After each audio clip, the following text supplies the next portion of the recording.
me what you see when you look at me.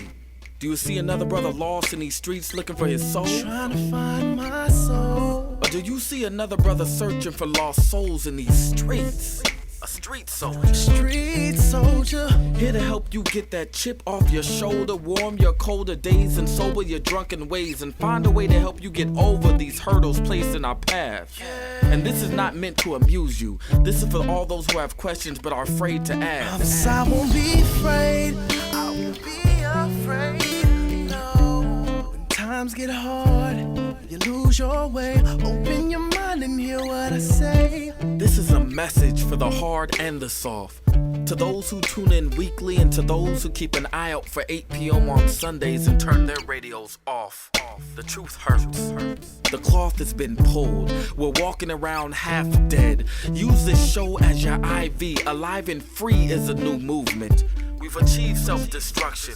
A street soldier promotes self-improvement. Streets couldn't be no colder, so I gotta be a soldier. It shouldn't be this hard for me.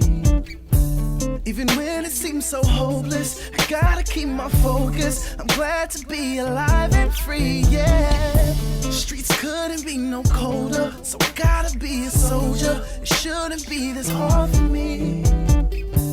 Even when it seems so hopeless, I gotta keep my focus. I'm glad to be alive and free, yeah. Good evening, good evening. This is Lady Estelle and the Street Soldier Crew, and we are here to spend Sunday evening with you. Your host this evening is glad to see that we are still healthy. We are still alive and free. Your host, Dr. Joseph E. Marshall Jr. Thank you, Lady E. Thank you, Lady E. Hello, Street Soldiers. Once again, Sunday evening, alive and free. Street Soldiers Radio, ready to do what we always do. And just make it good in your neighborhood. It's real simple. It's real simple. Our goal is to keep you alive unharmed by violence and free from incarceration in a world full of violence. It's that simple. You do the things we ask you to do, probably will stay alive. How do I know that? And free, because it's been happening all of these years. I got a great show for you. We're going to celebrate Black Music Month tonight, Michael. Okay. We're going to celebrate Black Music Month tonight. And got a special, very special crew in the house, a very special event that they participated in. We'll go into that as we move along in the show. And let me say, everybody, hello, and hello. Filmo, hello. Lady E, hello. The Soul, hello. What's up, all of y'all? Like that jacket, Doc. What you got on? Well, you know, this is part of the celebration. This is the Willie Mays Scholars Jacket. Okay. Because we are participating with the San Francisco Giants in helping young people go to college, and they're called the Willie Mays Scholars. And so I thought it would be fitting. Yeah, of course it is fitting. This week to wear the Willie Mays Scholars Jacket to the studio tonight. You doing all right? Oh, yeah. I'm excited about tonight's show. Love the topic. Obviously, you know, love music, love Black music. If we talking Black music, we talking American music. So I'm excited to hear the brothers you got in the studio tonight. And a lady, we got a lady. A lady came. Oh yeah, I didn't see her on camera. What's up, sis? Yeah. We'll get to them in a moment. How was Juneteenth today in Richmond? It was yesterday. You know, Richmond has a long running Juneteenth celebration. We've been celebrating Juneteenth officially in Richmond long before the US government decided to get into it, okay? Yes, sir. And it went down again. It's always beautiful, really. Great music, good food, folks just chilling. All of Richmond comes out. Nice. Nice. You know, Nickel Park. If you're from Richmond, you know Nickel Park. It's just Juneteenth is just cool. Somebody was there? Well, he's from Richmond. He knows Nickel Park. You know what I'm saying? You know Nickel Park. That's right. Yeah. Richmond. Yeah. Lady E, your day? Everything good? Everything is alive and free and well and kicking, popping. Everything is good. All right now. Well, let's get into the news real quick. Let's start with Willie Mays. Willie Mays, have to. The greatest, legendary icon, San Francisco Giant, passed away this week of a heart attack at the age of 93. and people ain't talking about it, haven't stopped talking about it since. And you know, I noticed you put a piece on LinkedIn about me talking about Willie Mays. I thought I was gonna do it, but you did it, and that's even better because I don't have to do it. But everything that was in there is definitely, and even though one of the things I say, even though I grew up in Los Angeles, you know, you can't ignore Willie Mays. Willie Mays is just, what can I say? 5'2" player. I think he's the greatest baseball player that ever lived. You know, to do it all, and you know, we gonna miss him. We gonna miss him. Your thoughts about Willie, Lady E, or and Malcolm? And Mike? I didn't get to see him play live. Obviously, I'm too young. The greatest baseball player I've ever seen is his godson, I think. Yep. Barry Bonds. Yep. But you know, and I love Barry Bonds, and I'm trying to say this a nice way. Nobody really likes Barry Bonds. Everybody loves Willie Mays. Yeah. And I hate to use that, to make my point, but yeah. Willie Mays, even he's not just the greatest baseball player, he's just so beloved. Can you explain why, Doc? You were there. Well, a bunch of things. One is he had infectious, he loved baseball. And he was an entertainer. There's a story about Willie Mays. I noticed, Mike, he wore his baseball cap two sizes too small, so that when it ran, it would fly off his head. I mean, he was a showman. He had the basket catch. You know, he was a great leader, a great teammate. And what do they say about sports people? The best of ability is availability. He played every year. He had like 15 years in a row, or something like 12 years in a row with 150 games. And baseball's a long season, 150 games. So he was out there all the time. And all of that. When you went to see Willie, you knew you were going to see something special. You know, that catch he made in 1954, like most people seem like back in the Stone Age, is still considered the greatest catch and throw ever. So, yeah, everybody loved Willie. And he was the all-star of all-stars. Played in 24 all-star games and was the best of the all-stars most of the time. Lady E, your thoughts? He said he could catch anything. I can catch anything, and he did. So with all that's already been said, and he kept his word, he definitely was out there to let you know, I can do it. I am the one. I'm going to let you know. And he did say, hey, to Willie Mays. And you went by Oracle, and the statue of Willie out there has all these flowers, right? That's so nice. Yeah, very nice. People stop, bought flowers and put them out there. Yeah. Yeah, and then you could actually go inside and sign his memory book. Yeah. And I just thought that was really touching. Yeah. So be on the field. Like, they really gave it to the fans. Like, they allowed them to celebrate his life and his legacy. It was really significant that they did it this week. I mean, it all just kind of happened, just by chance or whatever you want to say. But this week was a big week when you're looking at like the Negro He was League. supposed to be, if he could make it, yeah, back in Birmingham. Yes. Where they had the celebration of the stadium that he played in when he was in the Negro Leagues at the age of 17 or 18 or 19, something like that. And he was supposed to make the trip and didn't. Yeah. And the Cardinals and the Giants played, and he wasn't healthy enough to go anyway. And you see what happened here, but who did make it was the Willie Mays Scholars, right? Yeah. Which we've been working with the Giants Community Foundation, Alive and Free, and 100% College Prep, and they were featured on the news this morning. Yeah. They got to do a profile about their experience, which I just thought was really beautiful, because we teach a lot of history too, and to have the students kind of share it back was just a full circle moment. Negro League history. Unbelievable. Negro League baseball. All right. Okay. Yeah. Besides the passing of Willie Mays, Ann mentioned Doc, you mentioned the tribute game in Alabama. It's just been a great week for the Negro Leagues. Yeah. Remembering the Negro Leagues, all the great players. It's just some parts of Black history I personally just love so much.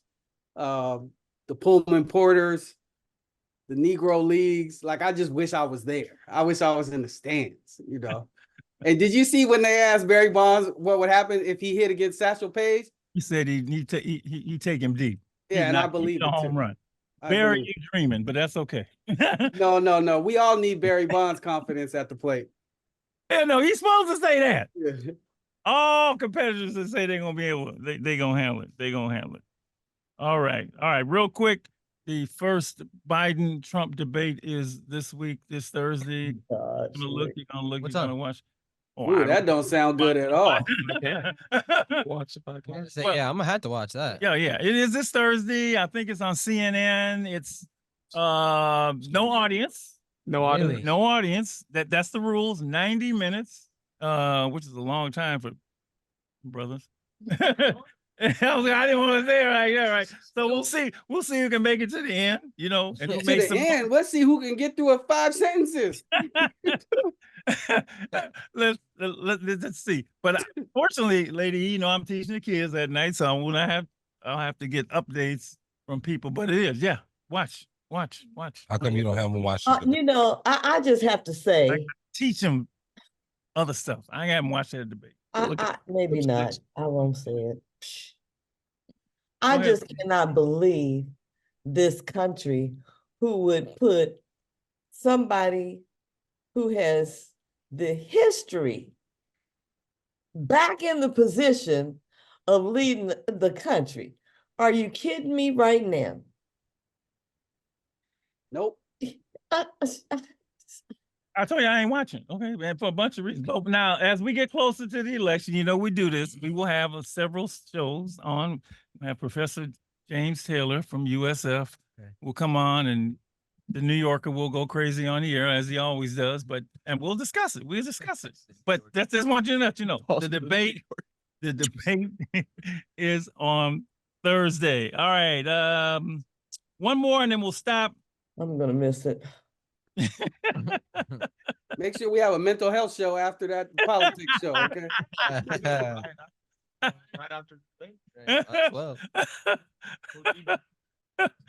The Supreme Court has finally done something nice with regards to guns, and the Supreme Court has upheld the ban on guns for domestic violence abusers.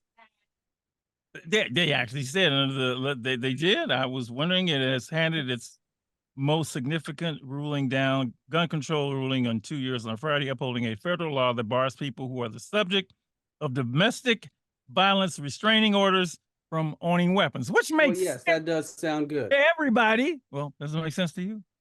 Okay, all right. Well, so, I don't know if you're part of the everybody. But they've been going the other way, because everybody got a gun now. Everybody got now. So no matter what you're doing, they always say, well, they have mental health issues, but you ain't testing them for mental health. You just giving them guns. So anyway, that one sounds like an important one. That one's significant. That's the first win in a long time. A long time. All right, I think that's it. Let's get into the show. Oh, you didn't mention, Doc. Sorry, unless you're gonna mention it, the big concert in LA this week. Well, you talk about it. Here we go. Let Mike talk about it. Oh yeah, Mike, you want to talk about it? He's the music man. You don't want to talk about them? Y'all can talk about it. I'm chilling. Okay, all right. You talk about it. He's chilling. All I know is this week, the lead. if you went to West Coast hip hop, it was a big deal because Kendrick was crowned the king of the West Coast. Yeah, it was definitely a legendary night. Yeah, for real. And a lot of them, it's beautiful to see the unity. What was important about it, Mike? I didn't see it, so just from your perspective. I mean, like I said, the unity. I mean, like you said, he's crowned the king of the West Coast. He's doing it. Bro, it's a good look. You don't want to know what I think, but that's okay. If I can interject, you may. I think something that's really fire is that, like, in terms of this impact of the pop out concert, what we're gonna see, I think, is a revival of Bay Area hip hop as a whole. I mean, there's already people talking about trying to get our ranks together and uplift our own artists out here, possibly doing our own thing up on NorCal. So I think it didn't just have an impact in LA, but on the West Coast as a whole. I would add beyond the West Coast. I've been hearing people say maybe this is a return of something in hip hop. Now, the revival. We'll see. You don't know what I think. You don't want to know what I think. Speaking of what I think. Speaking of what I think. You're in good company. Well, like I said, man, I don't believe. Look, everybody want to put their place on the map. right? Yeah. I won't put the Bay on the map, LA on the map. It goes to cities. Then they go to neighborhood. Then they go to blocks. I mean, look, man, I just, and I've seen the results of, everybody trying to, then there's one-upmanship. This is over this and this over that. And that's, but I think, I just, hey, I ain't for that. I like we all in the same gang. Y'all don't remember that record, but I do, right? I remember Self-Destruction. You don't know the record, right? You don't know nothing about the records, okay? Right? Yeah, So, nah. I mean, right now, that's to me the sentiment. Well, we done all rallied around him, then you got to rally around somebody else. Right? So I just, hey, but y'all, that's what they do. That's the way hip hop is. Okay. Now, when something happens, everybody gonna be calling street soldiers. Oh, that's so bad it did happen. Hey, yeah, that's me. All right, let's go on. But that leads us into Black Music Month. It is Black Music Month. It is Black Music Month. And we got special guests in the house. Let me introduce them very quickly. We have Delayn Partlow, right? We have Maxwell Edmonds-Drati and Mercedes Lincoln. They recently... Lindsay. Oh, Lindsay? My bad. Maybe why I put Lincoln? I don't know. I like that name, Mercedes. Yeah. Oh, Mercedes and Lincoln. Oh, I see. I'm thinking car. Funny. They've recently put on a just incredible showcase of music at the University of San Francisco. Wow. It was called the B.E.A.T Showcase. Yes. Formerly the Black Music Showcase. Yep. And I missed it last year. I went this year. And I got to tell you, I went in thinking, that's what I really thought. I think I told the ladies, there's going to be a bunch of rappers up there. I really did. First thing I thought was going to be a bunch of rappers. I went in. I'm sitting down, and Carl Levy, and Carl's like, Dr. Marshall, Mike, come on, sit down. Like, the first performer was a classical violinist. Mm-hmm. So I want to get into that. How did, and the whole bit. But I just want to tell you, after that, I was like, bad girl, and it was so, I don't know. You had piano players and. It was just incredible. And spoken word about. Yeah. He I came back and I was like, man, these people put it on. So I said, I got to showcase this. Showcase is going to be showcased. We're going to do a little bit tonight. Let people know what is going on right up at our university, University of San Francisco. But let's do this first. Music. Let's just talk about Black music. Talk about Black music. And let me give the number out, 877-955-1061.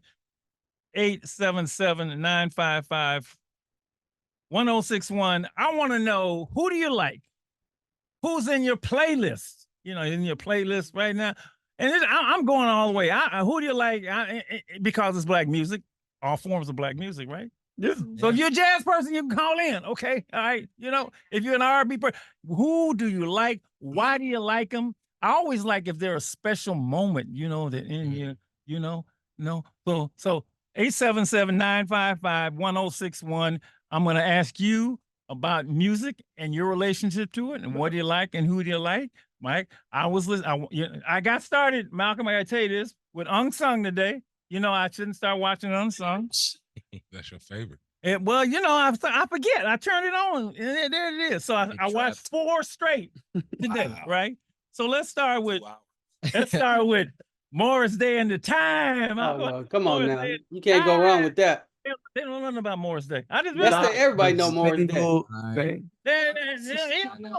terrible. They don't know Morris Day and the Time, man. You know what's important, I think? People to call to see who their parents, who have they listened to since, who have their parents put them on to. Okay, because I think that's a very important. I like that.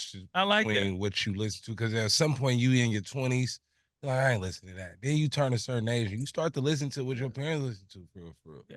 Okay. And I don't know how the hell they ain't heard of Morris Day at the time. They probably just don't know. They probably don't know the name, but they probably know the songs. The moment I heard the I knew what you were talking about. I knew immediately. From the movie Purple Rain. With Prince. Oh, yeah. You never saw Purple Rain? Never watched. Look, How are they doing music shows and they seen Purple Rain? From the inside. That's why. I know. It's crazy. It's all right. You need to see. I'm gonna give you 3. Purple Rain. Purple Rain. When it comes to hip hop, you need to see Brown Sugar. Brown Sugar. Okay. And you need to see Idlewild. Oh, that's the Outkast movie. Right? Yeah, that was Outkast. Outkast. You need to see that. Brown Sugar is the one. It's D'Angelo, right? That's not that, but there's a movie, Brown Sugar, that was in Tay Diggs, and I think that was the name of the movie. Yeah, I do believe it. That's the name of the movie. Yeah, a lot of these things come up, we'll just do them on the show. So there's 3 movies. If you music related, yeah. Watch. How much come out? Okay. So let me get my 4 out. I went from The Time to now I really don't listen. Midnight Star. Remember Midnight Star? No parking on the dance floor. Come on, dog. My son, man. For all my stuff. Y'all connected. Y'all locked in. That's what I was gonna say. They got we leaving all my stuff right here. No parking on the dance. But honestly, all those 80s songs are being brought back right now. Actually, people are sampling those right now. So I wouldn't be surprised if next week you heard Midnight Star in somebody's track.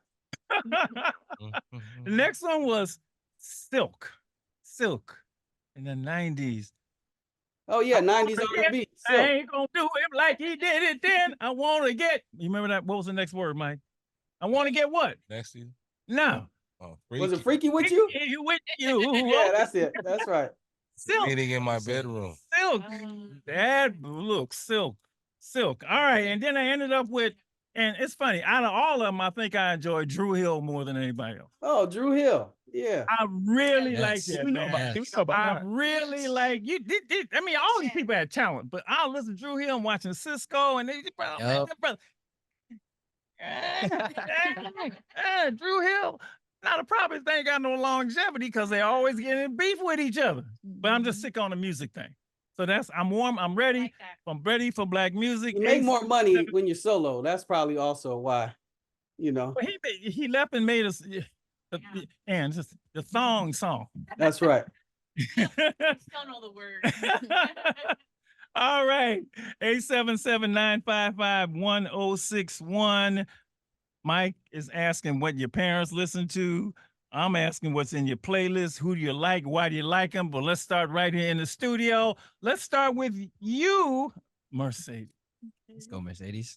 Well, First of all, tell me a little about you. Yeah, a little about you. I don't know. I just met you. Let's get a quick intro. Okay, well, I'm going into my 3rd year as a sociology major. I'm from Chicago. So I grew up with my brothers and stuff, listening to Chief Keef and all that kind of stuff. But with my father in the household, I listen to a lot of old 80s, 70s, 90s music. And I can't remember all of the artists, but it's gonna be some of the songs. I definitely remember listening to Jodeci and stuff like that, and TLC and stuff, and watching the documentary. It was definitely an older music household from just my family, because they were also from the South too, had that Southern to them. But yeah, that's what I listen to now. That I listen to Brent Faiyaz, Giveon, and I think for me, the way I gravitated more towards those musics once I got into my sophomore year of high school, and I was working at Lollapalooza, and I had to sit through Giveon's set, and I was wait, he's actually kind of good, and I was yeah, I also got to meet Giveon, was just nice because I got to no. Who is this? I always get talk. Who is this? Giveon. So he's I believe he's from Cali. I'm not too sure, but I know he's I think he's from the West Coast. He's a singer. I would say he's kind of R&B-ish and stuff. I like his song Heartbreak Avenue. It's a really good one. Garden Kisses? Yes, I love Garden Kisses. Yeah, so he's really good. He's kind of almost like Brent Faiyaz, but he sings a lot better, in my personal opinion. What did you do at Lollapalooza? Would I like it? I think you would. I think some songs you would. Okay, that's all I need. Because they know that I don't like, right? I ain't want no B.E.A.T. I want none of that, right? So if I like it, I'm listening. I always check it out. What you gonna say, Soul? I was just asking her how she got involved. What she did with Lollapalooza? Is that what you said? Oh yeah, so at Lollapalooza, I was working at this kefir shop, and we got to serve the artists. So I got to serve different artists on different days, which is nice. I got to serve Giveon and his team, Jesse Reyes, this guy named Godson, which was really nice, and then Megan Thee Stallion. But I didn't actually get to serve her. But when she came in to come get her kefir, I was leaving. So that was that's cool. Very cool. Yeah. Let me give the number one more time. We'll take your calls when you come in. 877-955-1061. It's Black Music Month. Who do you like? who's in your playlist, who your parents listen to, who have your parents turn you on to. I want to hear it all. Whatever style of music you like, black music, give us a call and let us know. Maxwell. Oh Lord. You know you got that name, man. Thank you. I appreciate Man, you know you got that name. That name, man. Thank you. Do people expect you to be like him? You know, everyone always asks me when I first hear it, like, Were you your named mama after named him? it? Yeah, Yeah, did your yeah. mama name it? Yeah. I actually wasn't. You know, that was just a happy coincidence. But I do love Maxwell, and we both got the fro, so you know. That brother can croon. All right, who are you? Tell everybody about you. All right, A little bit. I'm gonna start off by saying he's not gonna like my list. So we go see. We go see. But yeah, my name is Maxwell. I come from Richmond, California. Really, I've been all over the Bay. I lived in Richmond for most of my life, Antioch for about 3 years. I spent the past 3.5 in San Francisco going to school. Hold it right there. We got a call. All right. You're on Street Soldiers, Black Music Month. Thank you for calling. Who do you like? Who's your favorite? Who you listening to? Who your parents listen? All of that. Go right ahead. Dr. Marshall listening and the Street Soldiers. So I like it all, my brother. You know, I go all the way back from Earth, Wind, and Fire, Parliament Funkadelic. You know, I mean, I just saw Parliament Funkadelic the other day in Napa Valley, man. They tore it down. I know they did. I mean, they took the house down. But yeah, I like it all, man. I've been listening to back in the 70s, man, from all the way from, you know, when the Gap Band started. Yep. You know, Kool and the Gang before they got James Taylor, the Yep. singer, and they were doing, you know, yeah, I mean, it goes back. But right now, you know who I'm really feeling real big time? I'm feeling Money Long and Bryson Tiller. Bryson Tiller's a good Bryson Tiller, yeah. I'm writing names. I'm like right. Bryson. You would like Bryson Tiller. You gotta write that If one. I don't like it, tell me. You Okay. would like Bryson Tiller. Yeah, you'd like Bryson. No, well, you better get on point, my brother. Because Bryson Tiller is dope, and Money Long is she's got there for real. You know. I will. Thank you. Thank you, man. And by the way, you know, Morris Diamond, the time they were the real deal when they first came out. Oh, And I don't know if you know the story. That was the Minneapolis Jam at that time. You had Alexander O'Neal. That's You had right. Jimmy Johnson. Yep. They were all part of the time, and you know they were Prince's boys. He had Jimmy Jam and Terry Lewis. Yeah, part of the time, Terry right? Lewis, All under Prince. And- Prince controlled them all. That's right. Hey, you know Prince fired with Jimmy Jam and Terry Lewis because they missed the show. I know. There was a They snowstorm missed in the show. Atlanta, Yeah, and they couldn't show up, They so were- Prince they just were- fired them. yeah, he fired because they were producing Janet Jackson's album. Yes. Yeah.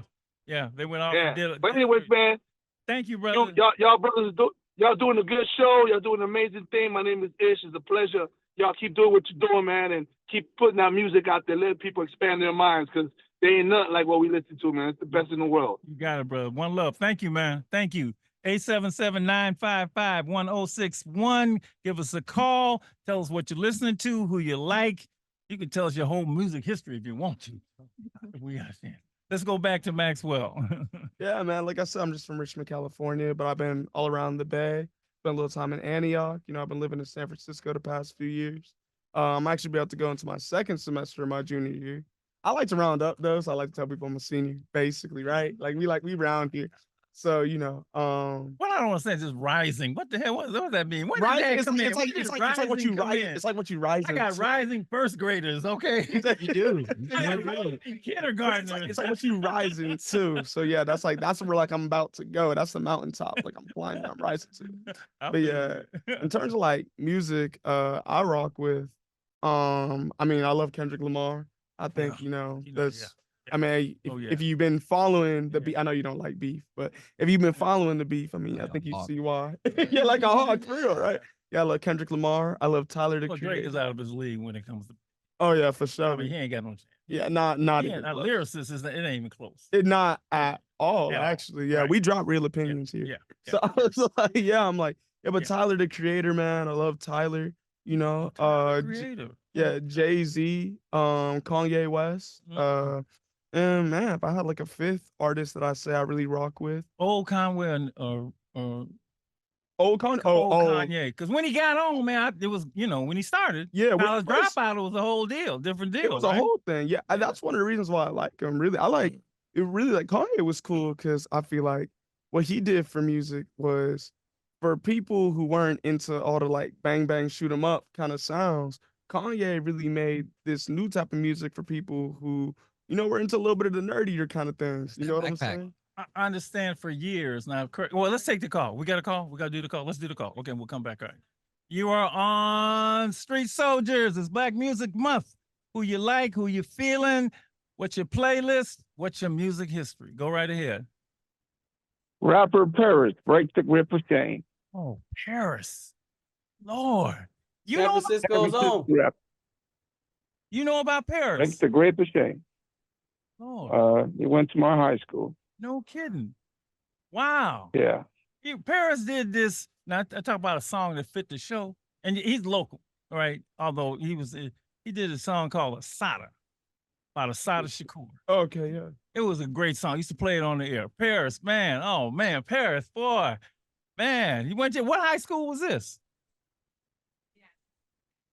You going? All right, next caller. Okay, all right, you're on. Go right ahead. Music history. Hey, how you doing? I'm Lucretia from San Francisco. Thank you. Hey. My mother and them always played the OJs. I love the OJs, Gladys Knight. Yeah. And my favorite other one was Isley Brothers. Oh.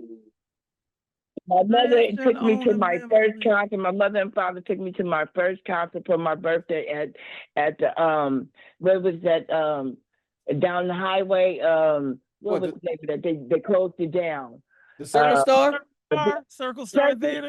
There you Circle go. Star That Theater. was my San first Mateo. concert ever with Gladys Knight, the Isley Brothers. Oh, wow. And that was one of the best times I had in my life with my parents. Oh, that's nice. And I returned that favor to my mother before she passed. May she rest in peace. Oh. I took her to see all the old at the Concord Pavilion. It was Gladys Knight and the Pimps, but it was just Gladys, but her brother came out. Oh, He okay. asked everybody, "Do you want him to come out?" And everybody said, "Yeah."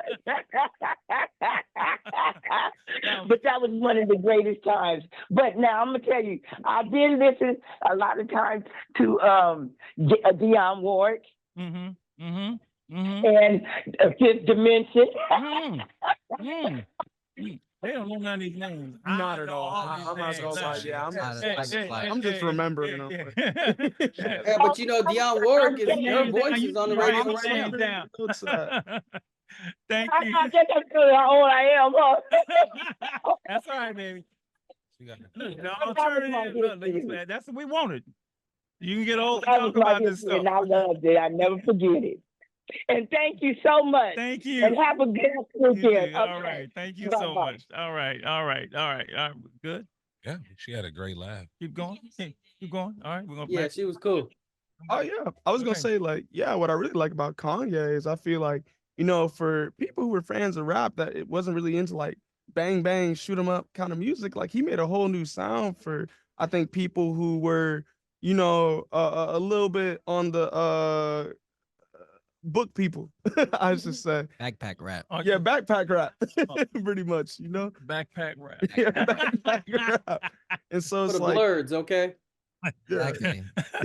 and in terms of like the art that my parents listen to, I think I actually have like a really different combination from I think most people. So my stepdad was always listening to just really old rap, like really old rap. You know what I'm saying? Like how old is old? I mean old. Like what's that one song? Like Grandmaster Flash? Yes. Yes. Glow. Oh, yes. Your song. You know what's that song about Sugar Hill? Tell me the song, lady. That's not about Grandmaster, but you know what I'm saying? You don't say something. Go ahead, lady. I love Tell it though. It's not me dissing. I love it. Like it's like it's good. But yeah, I would always be so. And like I'd say the most recent artist he listened to, like his idea of like new jam music is like Snoop Dogg. You know what I'm saying? Like that's like the most recent kind of, you know what I'm saying, like Snoop Dogg, T.I., those type of people. Okay. And then my mom was very different. My mom listened to like classic rock. And see, I done spat. See, I got all excited.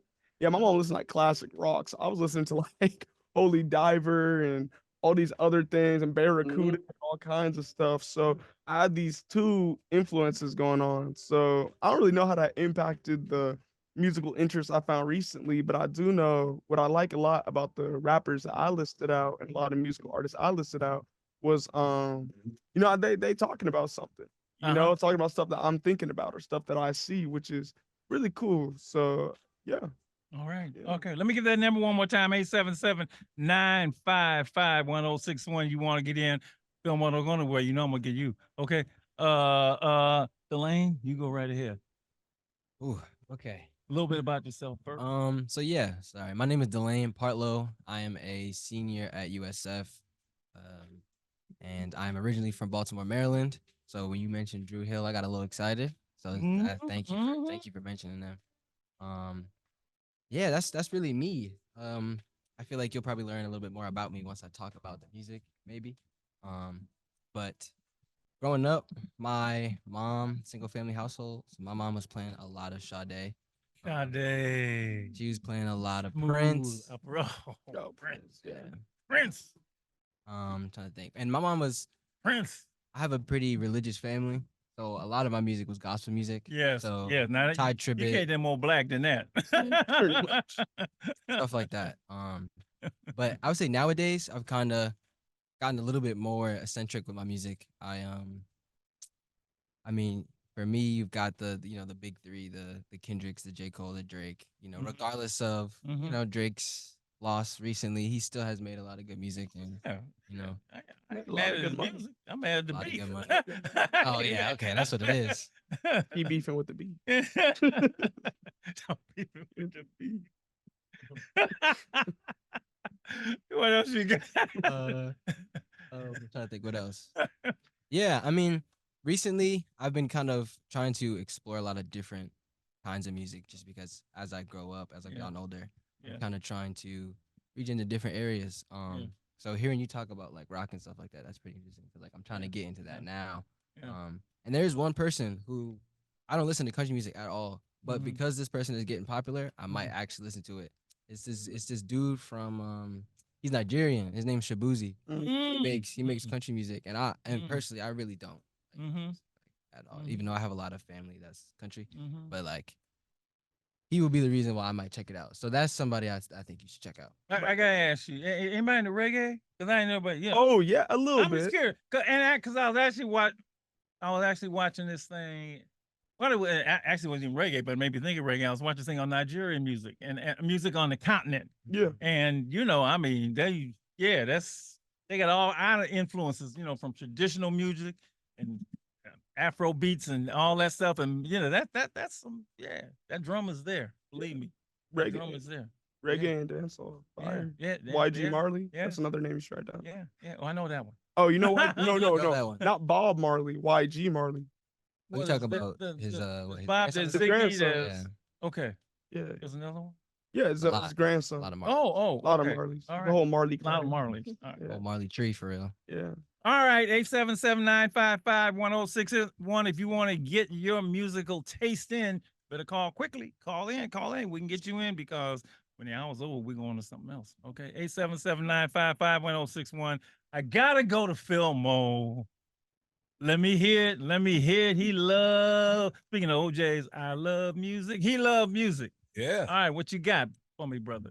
Oh man, I love music. Let's see. Just rap. Who else? I like Tupac, the Biggies. T.I.'s had his run. A lot of Bay Area music. San Quins, the Messy Marvs, the Jackas, E40s, all that good stuff. I like old school music. I like Norman Brown. Yeah, I like Norman Brown. Oh, you know Norman Brown. Yeah. All right. Off top, Curtis Mayfield. Oh, wow. All right. A lot of good stuff. I like when I like people know the history. I really do that. I really do. Bro, I used to love Mos Def. Shout out. You say you used to? Shout out to Mos Def. I mean, I don't really listen to Mos Def. You don't like Mos Def? I mean, I like him. Yeah. Yeah, but I don't really listen to him now. Mos Def, know what you can. Shout out. Yeah. The Talib Kweli. I like him too. Kanye had his run. He had his run. I like Kanye. Yeah. He had a good, He had 5-6 albums. He had a great run. Classic. Yeah. He had about 5 classic albums. Yeah. And people doubted him when he started. Oh, He was just right. They told me he couldn't be the front man. They told me he couldn't rap.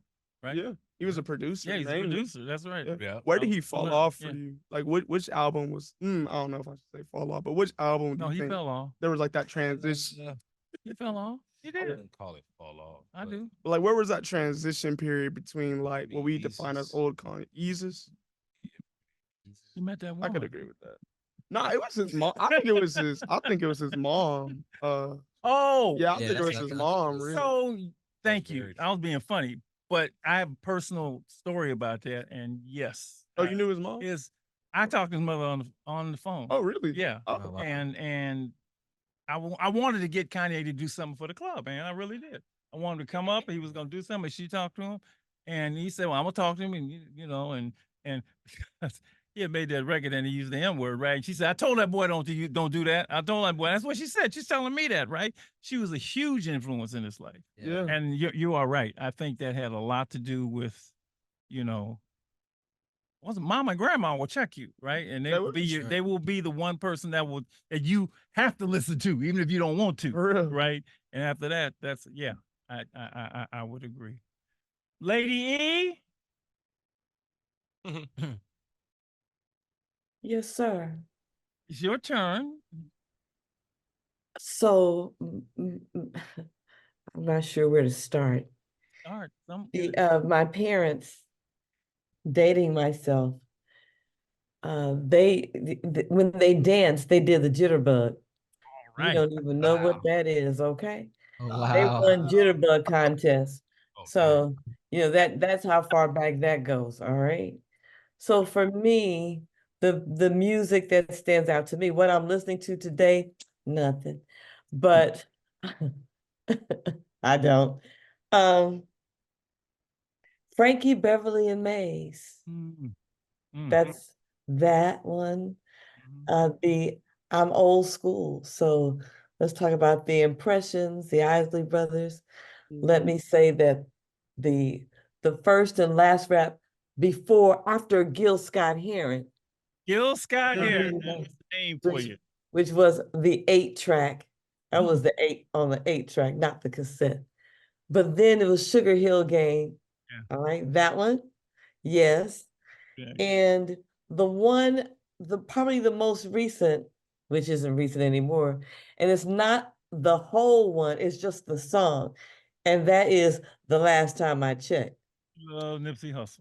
Oh, Nip! Last time You like Nip? Wait, you just said people today. But you that's said a the good music pick, today though. ain't That's a nothing, good but they said Nip. Right. The last time I checked. We used to play it on the show all the time. Yeah, you gotta love. Yes, that is definitely one of mine. And then I enjoy Pink. What was that? It's getting hot in here. Oh, are your clothes?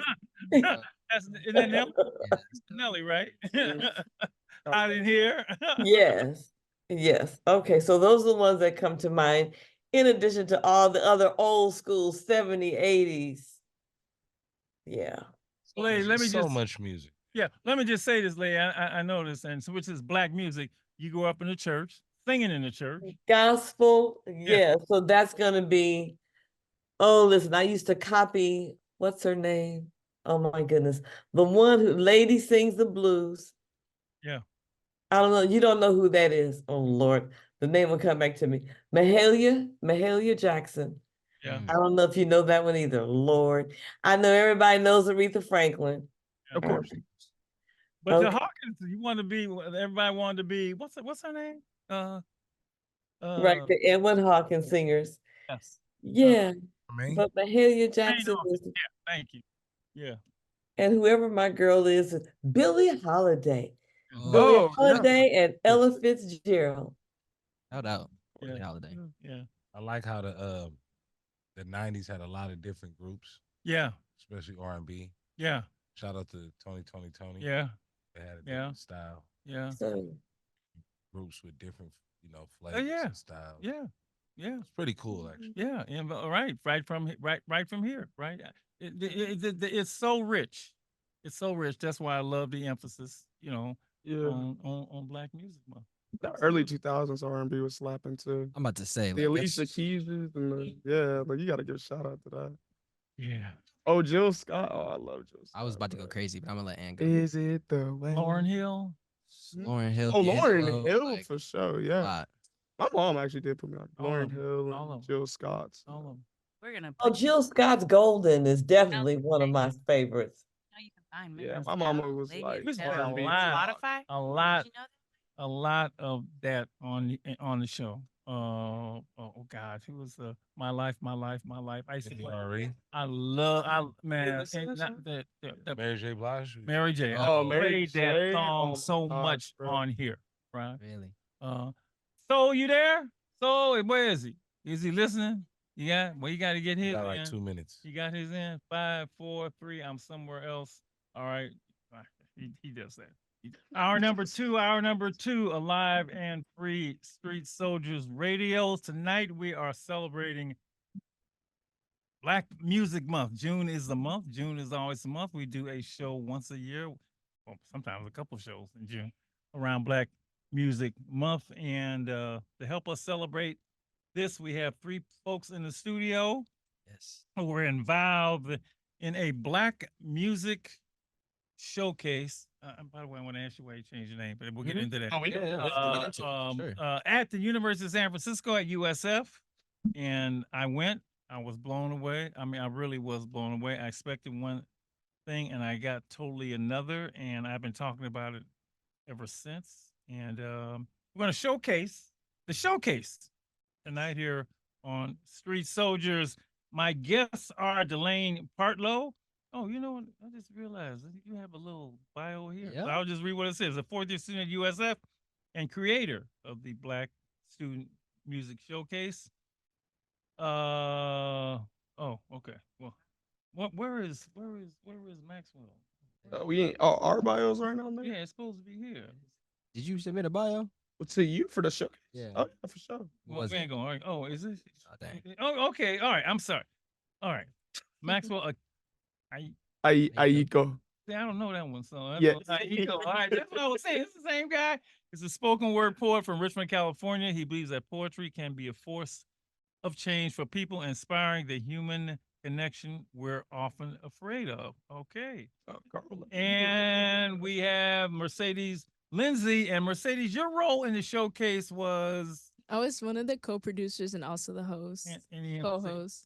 Okay, and the co-host. Mhm. Yes. So right before winter break, we learned about the genesis.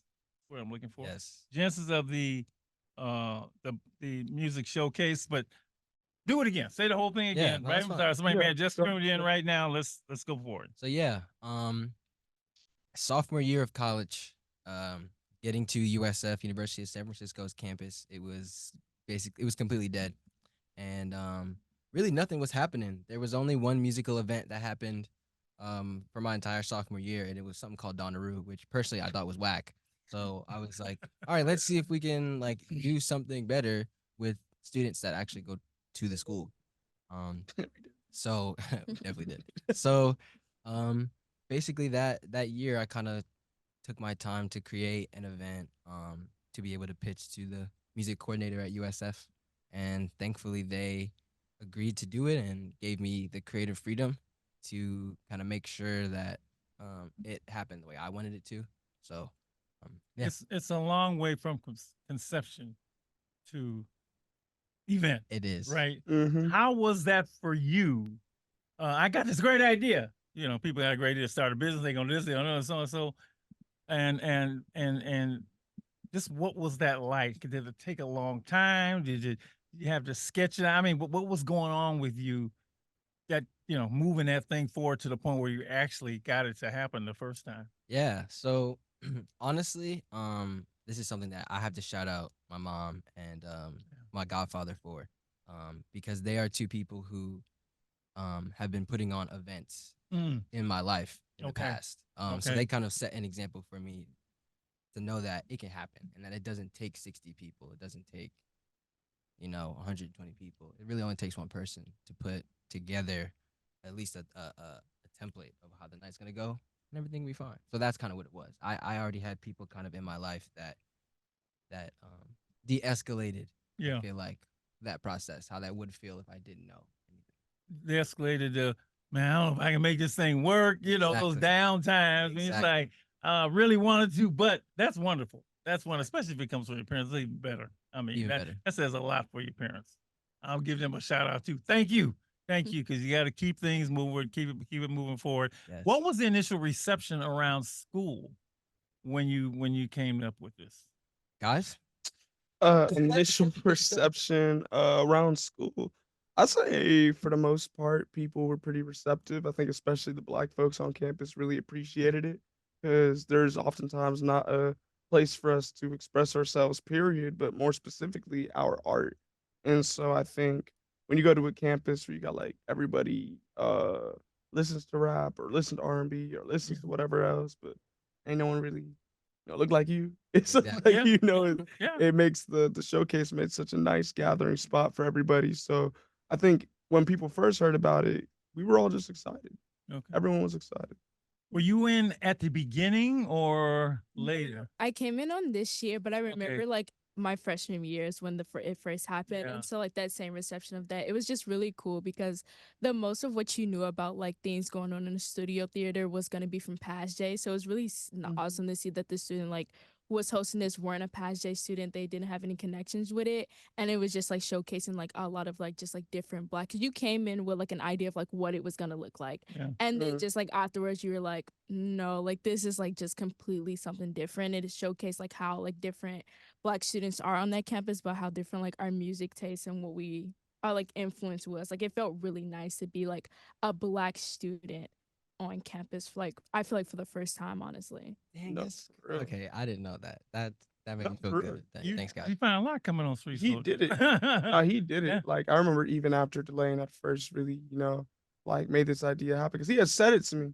And like it's no shade, but like I'm used to people saying a lot of stuff and it not happening, but shade, like, that's true. Yeah, so yeah, that's true. And so Delayn said it to me, and I'm like, this might happen, but I saw the way he was moving and the way he started getting things to shake and happen. And I was like, I think he's actually about this. You know what I mean? Like, and absolutely. He was definitely about it, and it happened. It finished, and I remember just telling all the youngins that came in the next year, like I was like, y'all like tap in with him. If you're into photography, music, poetry, I don't care if you into art. It's a huge lift. It's a huge lift, and we'll get into that. But my first thought is, you're Black students on a PWI, right? I know, I went there, and you might have had this. Well, I'm asking two questions at the same time, and I guess one helps with the other. I don't know. You might have had pushback or dismissal, or like or being strung along at HBCU, I mean, I don't even know if they're doing something like this, and maybe you might be the only one in the country, but let's start there. I figure they're going to look at you like, you want to do what? I mean, yeah. So and honestly, I thought the same thing. Yeah. I really did. And I'll get into why it wasn't like that, but I thought the same thing. When I first approached that music coordinator, I'm thinking like, oh yeah, I'm about to get dismissed. I'm going to show up, try to give him this little pitch, and I'm like, okay, great, thanks. And then, that'll be it. But when I went to the music coordinator's office, I informed him of kind of what I wanted the showcase to be. I was playing. I was like, look, like this is something that I've come up with. I know that most main stage events are controlled by the school, but this is something that you guys have never done. Like you should kind of let me. And I don't know, maybe it was the way I had spoke to the music coordinator. But the music coordinator at the time, whose name was Byron, Byron Al Young. Shout out Byron for real, because without him, this wouldn't have started. But he had looked at me. He was like, "Great, let's do it."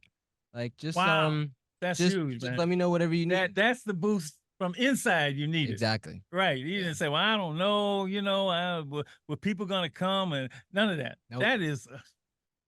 Well, it's also important. I think amazing. That Byron, that's an Asian cat, right? Yeah, like Byron, he's a minority himself. Yeah.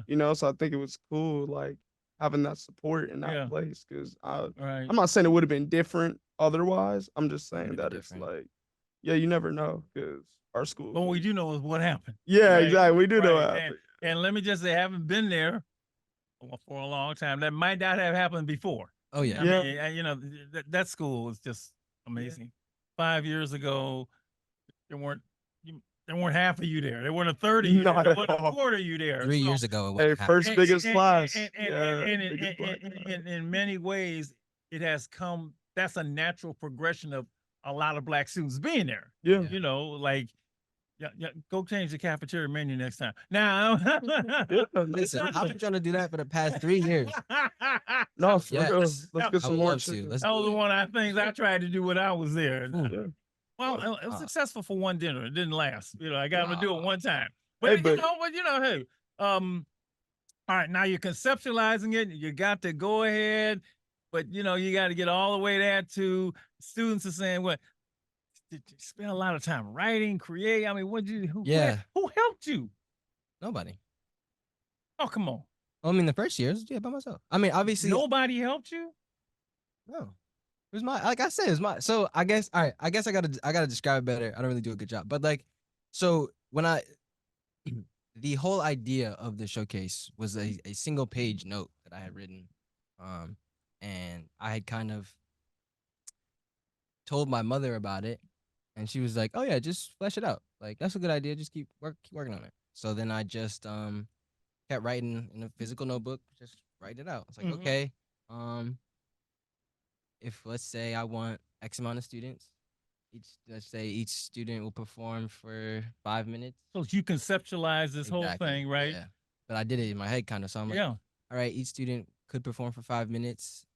So this is something new. So I'm thinking we'll probably get between 5 to 10 students. Yeah. So then I just kind of planned it out that way. And then after being at USF for a little bit, you kind of learn where certain areas get the most traction. Where it gets the most foot traction. So I hit it up a couple organizations.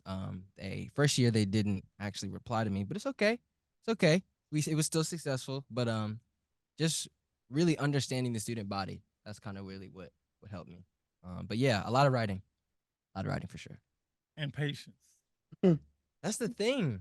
Not really. Like I said before, thanks to Byron, once I kind of had brought that to him, he was like, "Bet, as soon as spring semester goes around, we'll get to working immediately."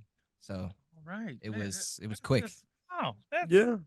But that's what we said. Like I think like it's important to acknowledge like there's definitely people at the university that I think do have our backs. You know what I'm saying? Yeah, sure. And so it's like in some like what you just said exactly. Like, you know, and you gotta know. You kind of gotta know the game. Like who yes, sir. Where's it gonna move? Yeah. And where are you gonna get stalled up at? And Delayn, you know, he's an expert at that. He politics. Hey. You know what I'm So saying? did you have now you got it, it's gonna happen. I know what I want, I've conceptualized it. Yeah. Did you put out a casting call? I mean, what did you do to find I'm starting with the first one because I know you tweaked it, you know, the second one, the first time is different.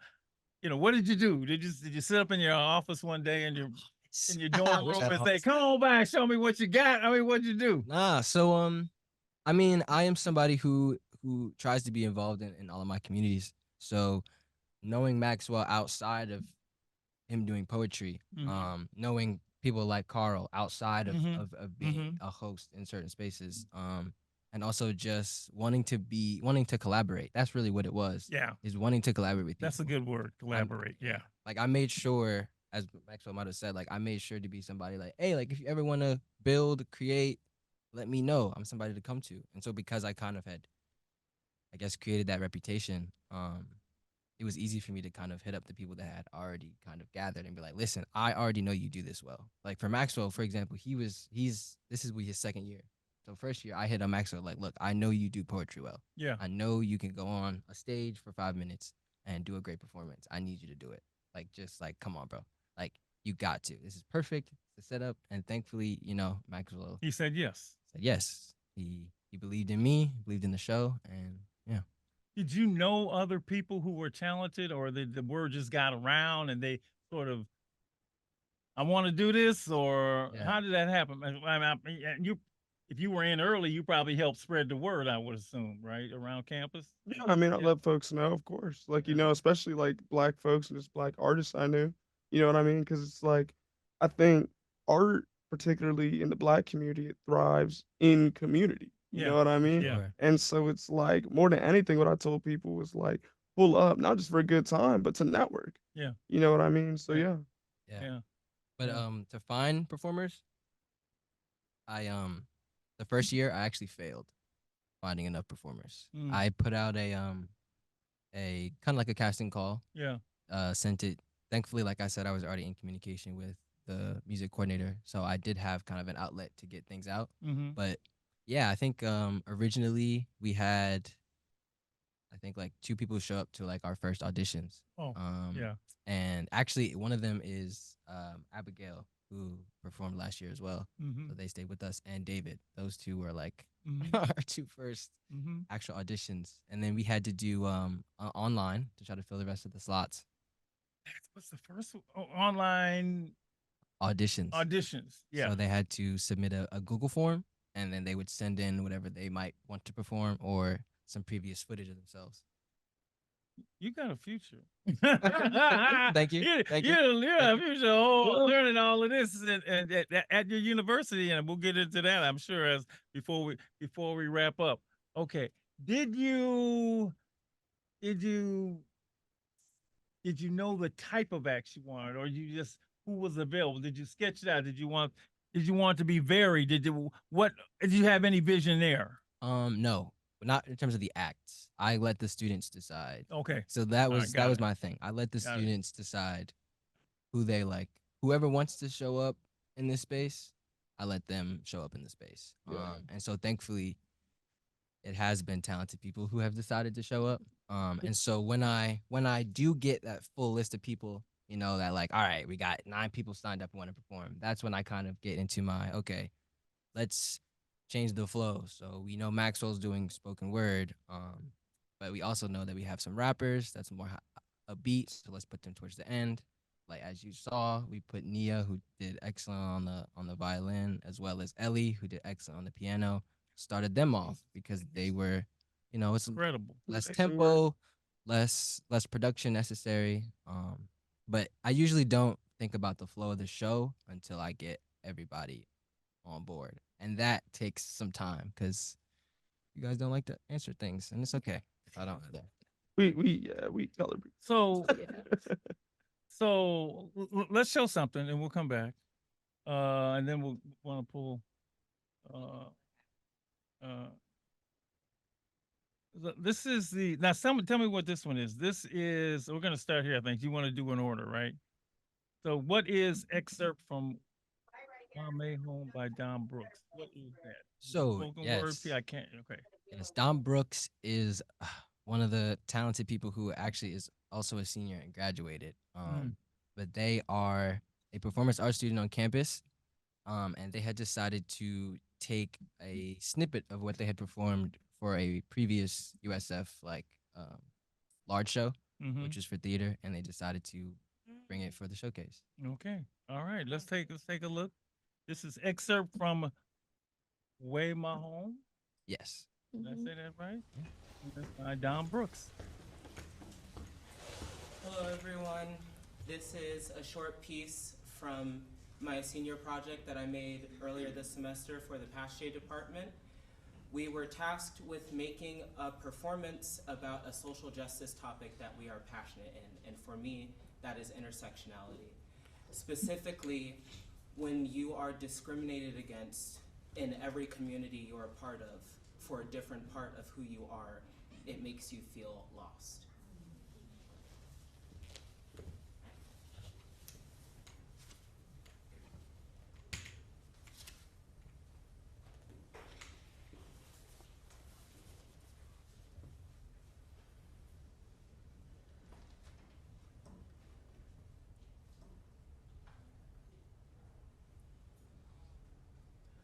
Oh, where do you go when you can't go home? Oh, tell me, someone please tell me, 'cause I've been given labels my whole life. All they seem to do is add to my strife.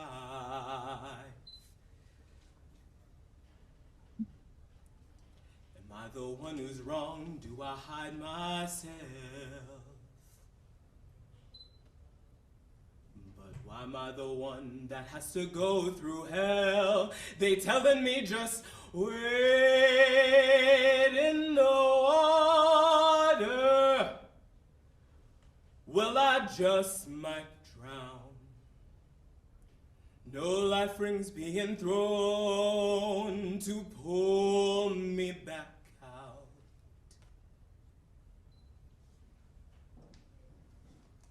How don't they see the beauty of intersectionality? My multiple parts make me a work of art, but to them I'm just doomed. Don't know where to start.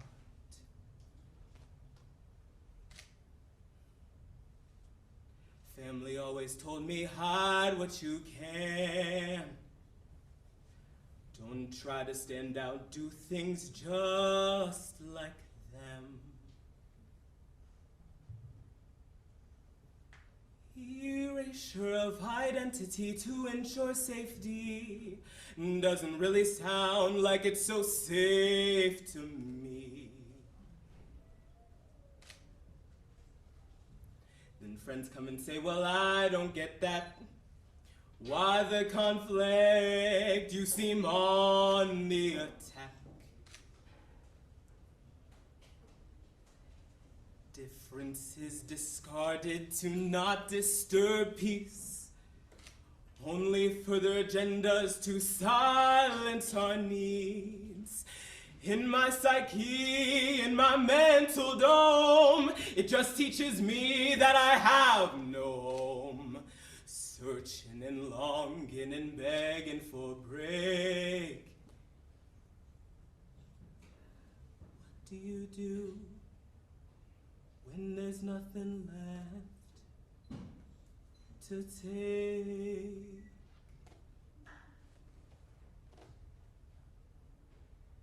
I guess I'll just wade in the water. I'll just wade in the water, children, wade in the waters.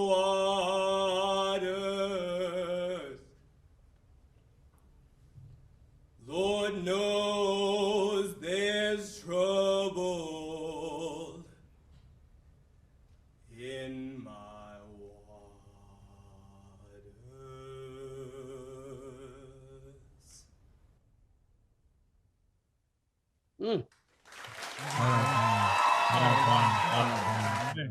Oh, that, wow. I'm sitting there. That guy got a future. I mean, talented as life. So talented. Lord. And it is, yeah, it's open to the public. Oh, you're talking about the showcase, right? Yeah. And you see, I'm sitting there, right? I think I'm going to hear a bunch of, and this guy, now the violin already got me. The piano player, because, that's my little thing, playing Debussy, right? Claude Debussy, one of the great, composers. And then this guy comes, and I'm like, whoa, man, when you first, and you're the MC, right? Oh, yeah. Did you know that they were going to do it? Had you seen these? What were the rehearsals like? Big MC right there. Big MC. The rehearsals were really good. I didn't get to go to all of them because I was like working as well while also trying to maintain like getting everybody's lighting together and stuff. Because as co-producer, like I was like really trying to work really close with all the like artists and stuff to see like what did they envision their performance to look like. So I wanted to like really hone in on that space. And I think it was just like really amazing to see like on a day of everybody practicing and stuff, like everybody was so powerful and just like the passion built up. I think I got to see Maxwell like practice and got to see him go over, and I was just like the passion like that you are performing that with. It was amazing. Like it was like I just felt like so accomplished that I was able to like help everybody get their lighting and stuff and what they wanted their performance to look like, but I also got the experience them being like in their zone. And the place was packed. I mean, I was late, you know me, I was good. I used to get, but I got there before it started, but I didn't have a place to sit. So Carl found me a chair and pulled me up Shout and, out you Carl. know, pulled me up. I got Which me. that's love, because we ain't do that for no one else. We did that for We ain't do that for- You were the only person. You were literally the only person we did that for. And, you know, I mean, I was just, but the place was packed. That's the other thing. Did the audience grow from the first year to the second year? No, I actually, I mean, like a little bit, not a lot of it. I mean, there was Not even that much. But it people was sitting. city room in there, so I mean, Yeah, there was people even last year sitting on the floor and standing in the back. yeah, like so well, this was a actually, hit. This whole thing was a hit from the beginning. Yeah. I mean, yeah. The first year we had it was pretty packed in there as well. Yeah. But we didn't have enough people to make them sit on the floor, so I think it Okay. did go up, but Okay. not too crazy. Dr. Marshall, Yes, sir. who was that last performer? That was, let me get his name. Don Brooks. Don Brooks is an activist artist raised in both Low Country, South Carolina. You can hear that come out, right? And put that face. And He was nice. Who aims to promote intersectional awareness and equity for all marginalized people. I nicknamed him Saul Robeson. Okay. Wow. A cross between Saul Williams and Paul Robeson. It was being in the room, I'm telling you. And the people, you saw the people react. We saw the people react. Let's go to Maxwell. I'm saving you. Okay. Maxwell, I'm saving you. Not yet. I'm saving you. Let's go to Saved. let's go to Zaina Maria. Yeah. Right. And First Leaf. Right. Yes. Let's go to Zaina. Okay.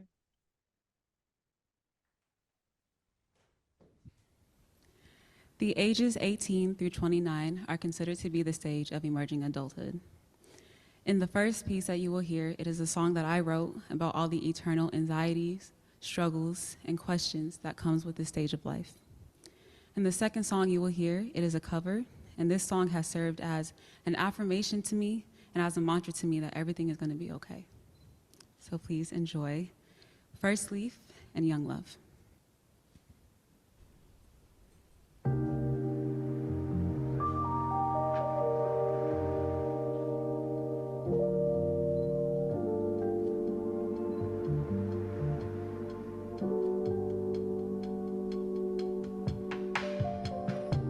They say as you age, you gain new pain. Your rose-colored glasses, they fade away.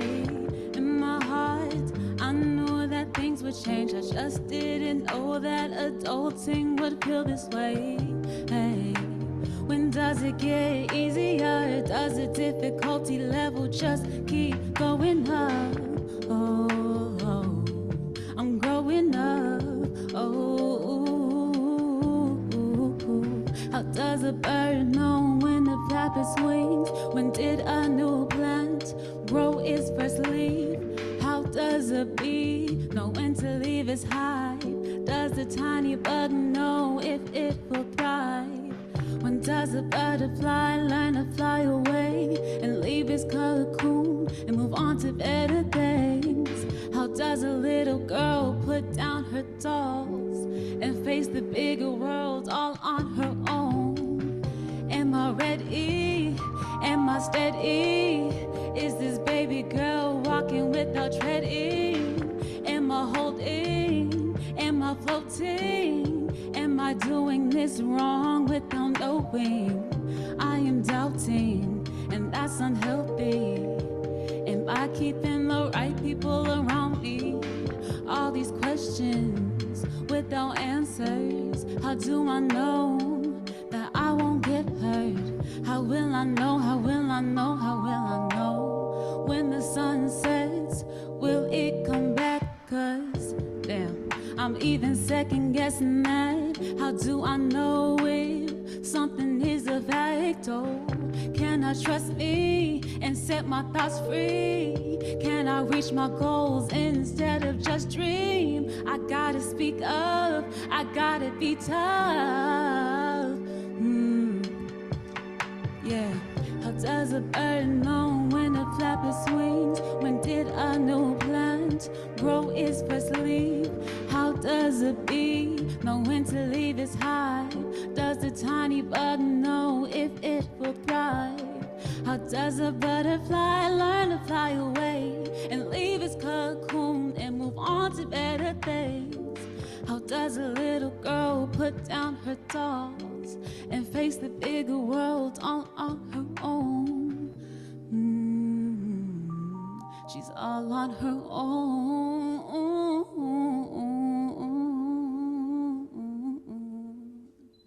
Oh my God. Oh. Shout out Zaina. Oh. Oh. I'm right back in there. I'm in this dark room.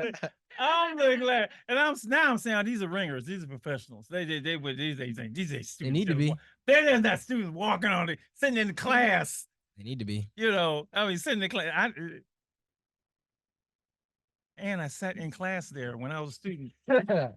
If I had known somebody could sing like that, was sitting next to me, you're going on and off the stage. What are you thinking as you're introducing these folks? I'm just thinking how how amazing they are, but as you see how much a lot of them grown from the last year to this year, and it was just really amazing, especially for Zana, because it was just she was also my next door neighbor, so I was hearing her every single night practicing and really honing in.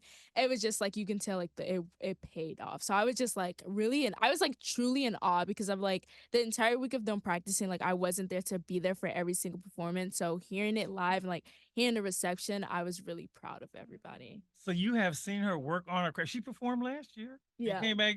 So you've seen just growth like an artist should do, right? I mean, hopefully she was amazing. I mean, her diction was clear. The voice was strong. I'm like, I can't believe I'm sitting at USF, right? At school and with students performing this way, right? And I'm telling you, look, all is going through my head, and I think Michaela did the same. I'm thinking Jill Scott, I'm thinking Lauryn Hill, you just don't hear that nearly as much as you used to, I mean, you just don't.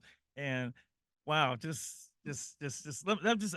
read a little bit about her. He's a singer, songwriter, and poet, Zaina Maria, channels and unwavering commitment to creating healing spaces for the Black community through her studies in psychology.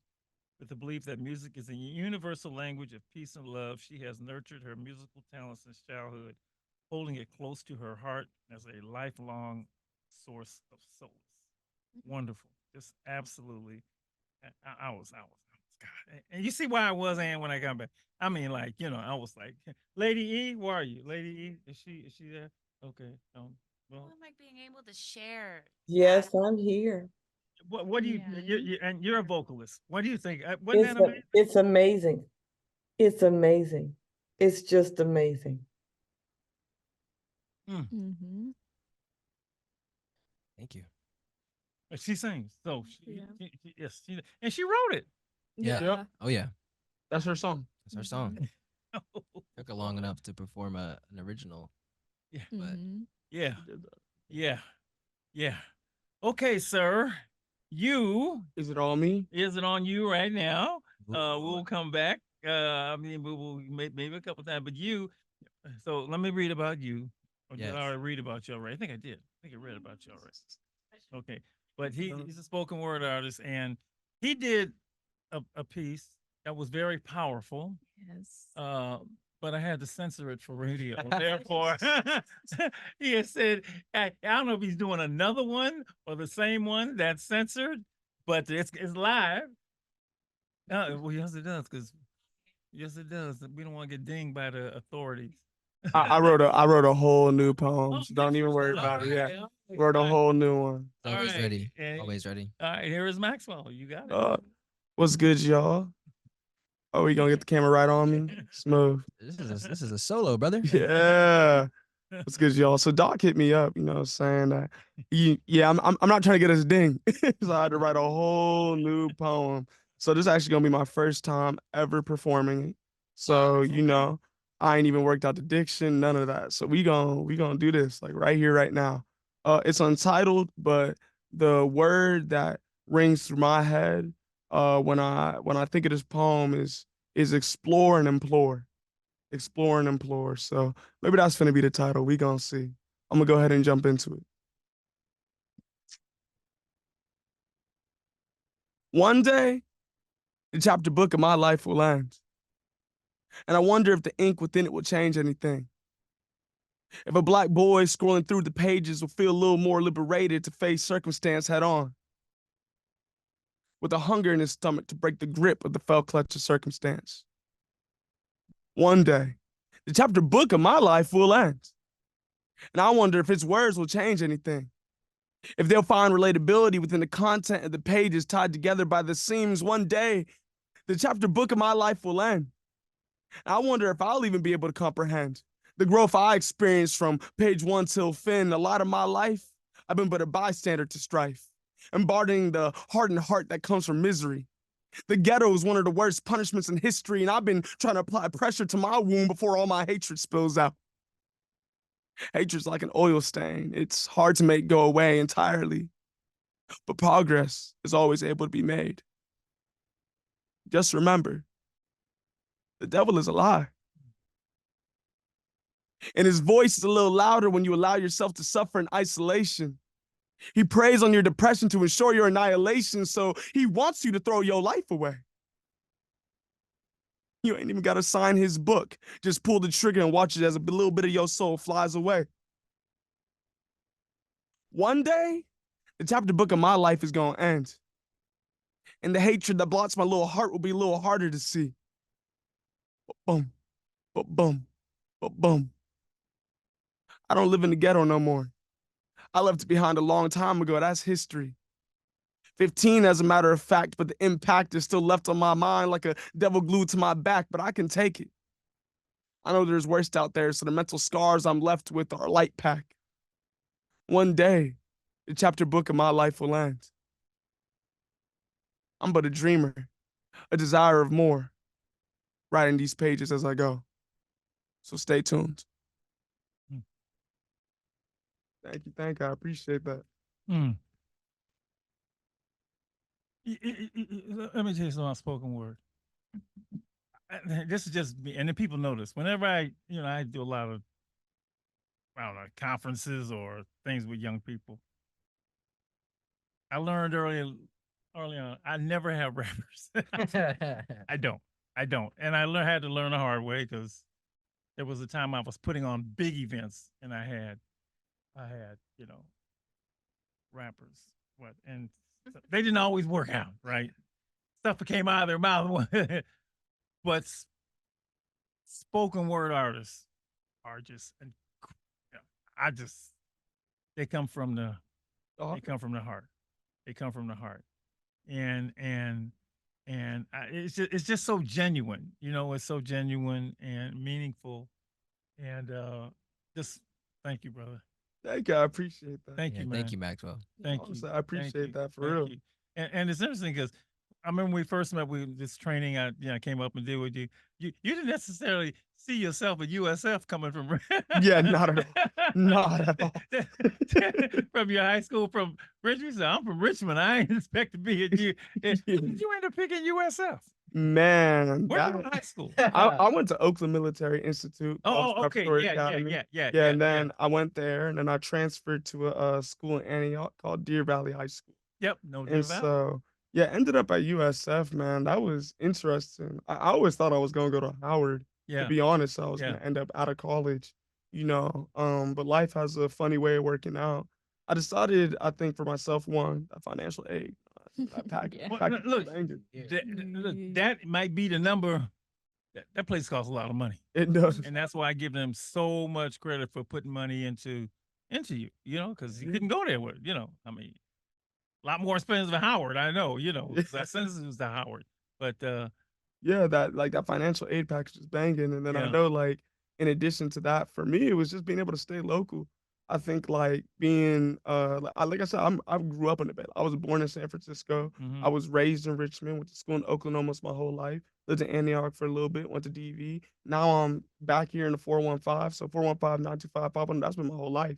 So being able to really stay local and continue to just build upon the relationships that I've made with the folks in my community, that was really important to me because the Bay is dying, and I don't run for fights. You know what I'm saying? So it's staying here was important.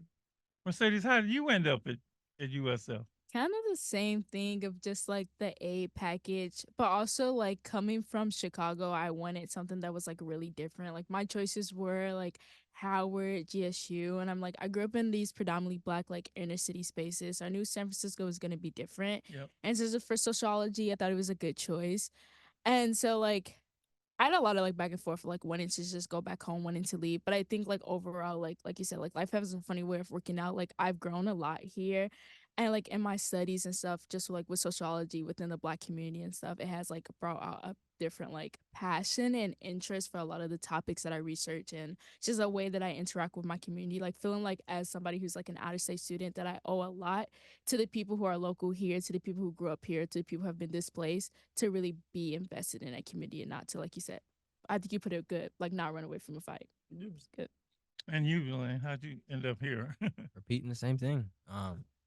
Really the aid package, and similar to Mercedes, coming from the DMV area, the East Coast, kind of wanting to just experience something a little different. Yeah. I don't want to say get away per se, but kind of get away. And yeah, and USF was the answer to call. I again, I give them a lot of credit for the outreach, for the recruitment.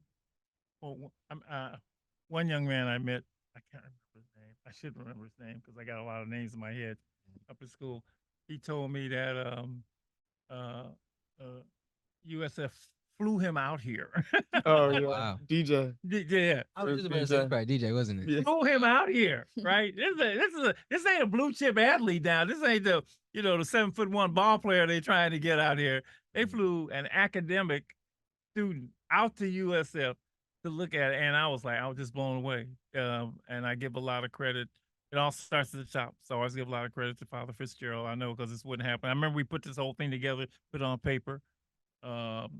And just to see it come to fruition. And then these things that have grown out of it are the need for us being together. I always say that we Africanize anywhere we go.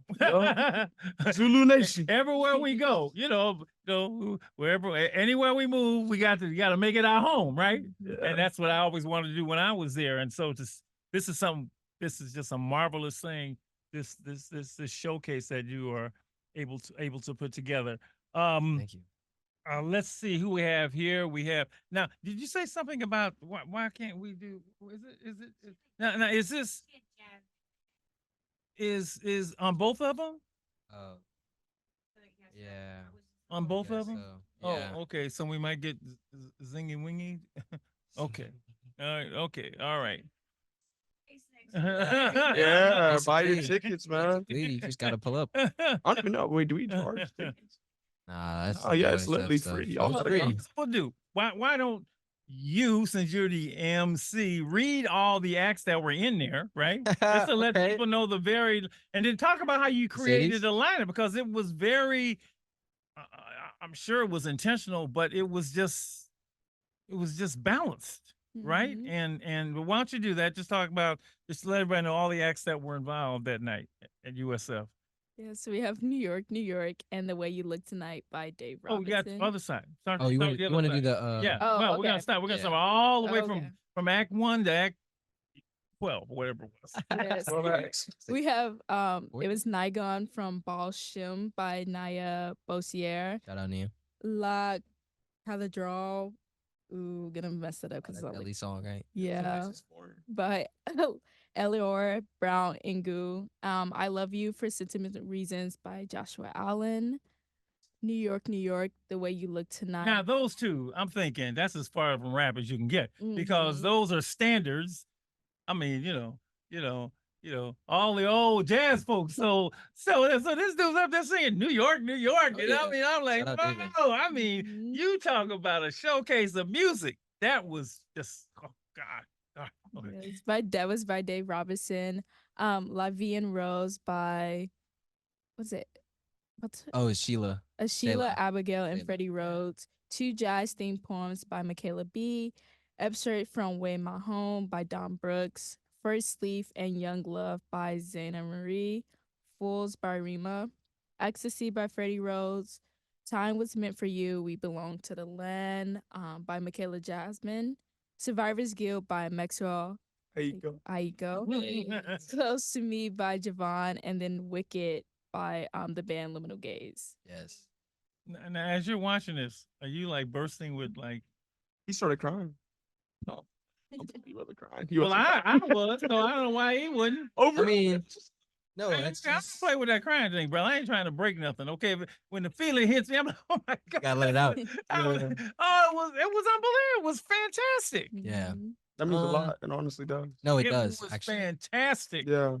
Thank you. That helps me put it in reference. So honestly, and if I'm gonna be honest, I think that my sort of sense of stuff like that is kind of broken because, like I said, I was around people who put on events growing up, so it's like, to me, and even though, guys, I mean, it's like even though the things that we were able to accomplish were great, like first show like that in USF history, like that school is like 200 years old, like made history. Crazy.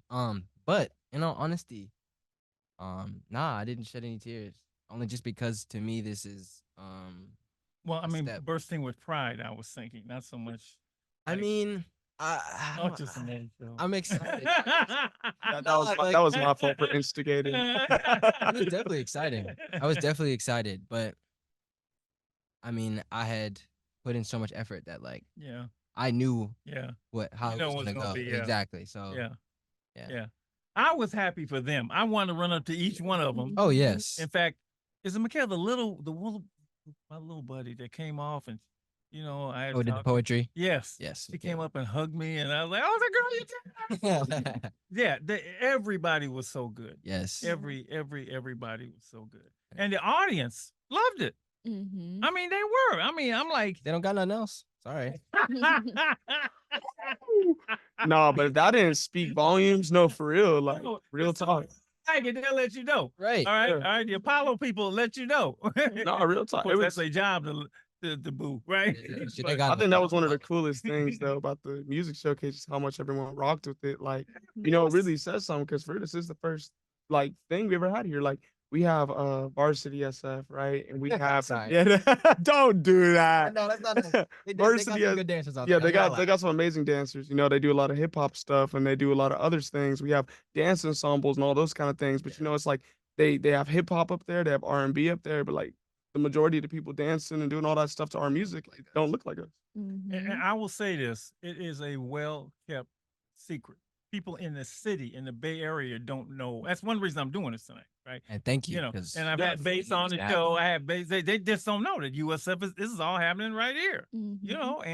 And this is the next thing, right? They just think we have basketball. Well, we ain't that good at that. We getting better. We're getting better. But this. I'm sorry, Dr. Marshall.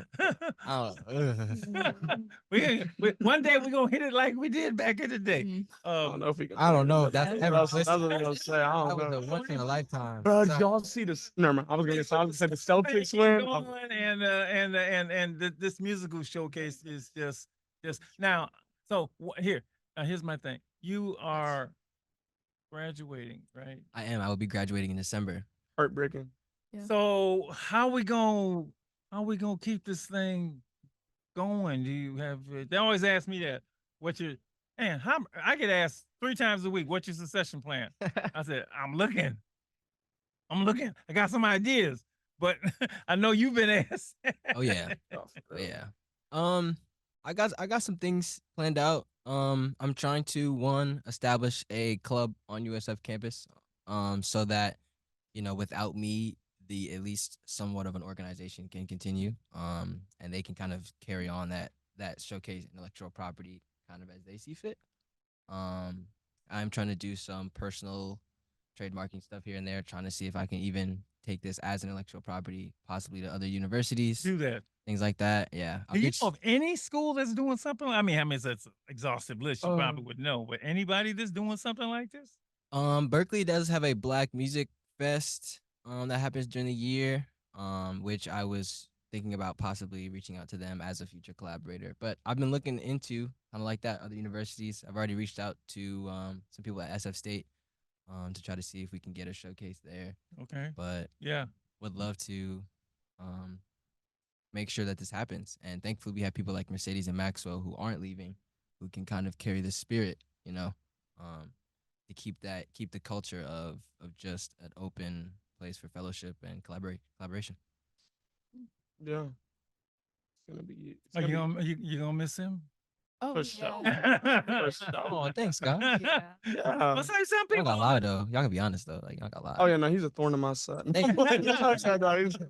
Of course you're gonna miss Delayn. Like for real, like beyond just making history, bro. It's just like positive energy and positive light on campus. You know what I'm saying? And it's like I feel particularly, just as a black man on campus, we are like the minority on that Yeah. campus. Like it's just cool to meet somebody who like cares. You know what I'm saying? Or I feel like Yes. cares about us and us and us. Like just as people. Yes. You know what I'm saying? Yeah. And so Yeah. you're gonna be deeply missed because you don't meet a lot of people like that out here no more. I always say that the black population, by the way, in San Francisco was like Oh my God. 3.5, 3.9 more They percent. all in the baby. So I always tell people, if I want to see my people, I just go up to the school. I will see more people there. 3 times the people. But yeah, let me have that right there, and let's go to.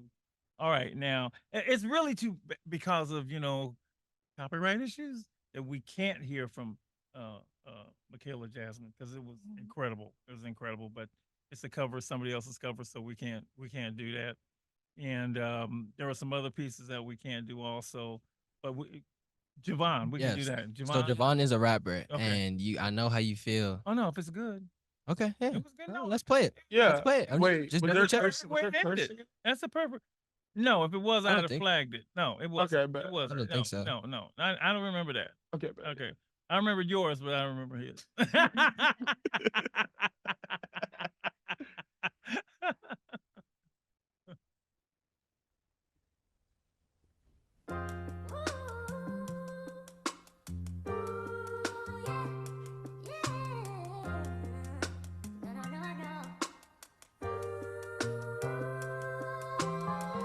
I be thinking about the people closest to me a lot, or what they done for me, and just knowing that whether it be my brothers, my family, anybody, just know this all for you, I'm gonna get you back one day. I started thinking about who close to me, who mean the most to me, who said they proud of me, who said they died for me, who said they love me, who said they need me, who said they never in their life just up and leave me. When I be thinking about that number, I feel like every year it gets smaller. Lost a couple friends in 23, but my money just keep getting taller. Had a couple bad times this year, but it's not as bad as before. It's my time, we the Kobe year, raised up in 2024. I used to care too much, but now I couldn't care less. It's just been no stress, good sex, and I'm never low on checks. Got my whole life planned out, checkers, play chess. Catch me zoning out in the conversation, and we not talking about success. I don't care about the past. Backtrack, focus on the now. Like, why would I care about the gossip when I don't even have 100,000? Being broke ain't real, it's a mindset, and I'm just trying to figure out how. By the end of this year, I could cash out in Newport on a $2.6 million house. You know what I'm saying? Had to grow up fast. 10 years old when my daddy got sick, so my mom started picking up the slack. Full house, feel alone, time to man up. Keep the tears back, trying to learn how to act. My friend's dad trying to keep me on track. All the money in the world, and I could never pay you back. Yeah. They ain't never been real when I needed them. Down to my last, I was feeding him. Say he my brother, I needed him. My dad told me he got envy in him. I'm just wishing my uncle was still here. When I die the next time I'll be seeing him. Close to me, who mean the most to me, who said they proud of me, who said they die for me, who said they love me, who said they need me, who said they never in their life just up and leave me. When I was growing up, they showing up, then showing up, they fingers up. Laughing at the thought of me blowing up till it worked out and how they hands out. Like they believed everything I was talking about, but that you had a doubt. You on the bus, I'm on a different route to the city of Angel with Mike Trout. With a new car and a bad wealthy man, hi, I'm not rich. Rapper, singer, high pitch, in love with the fact that I'm I could wear this 100 with every fit, rock a show and get the crowd lit. Just hope that my mom is proud of it, cause I was in a dark place and I had to do some bad things to get out of it. I guess I'm more like my father than you ever know. Nice clothes, new hoes, killer respect, G-code. Only thing is I'm not a lefty. I get hurt by the people who left me. I got the world in the palm of my hands. I just wish that I didn't feel empty.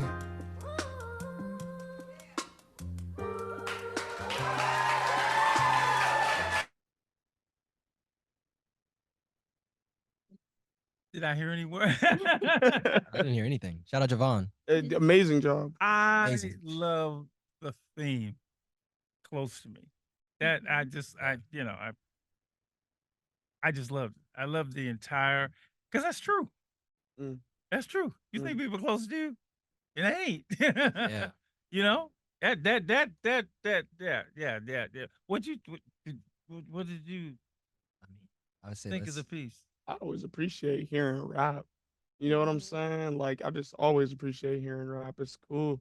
Especially because like I feel like when people be rapping all about the same thing, it's nice to see someone try to rap about something a little Oh, different. absolutely, So yeah. that's cool. And Yeah. just like him specifically, like just as an artist, like when he had first started, it's a lot different from Sound is like completely how his sound is now.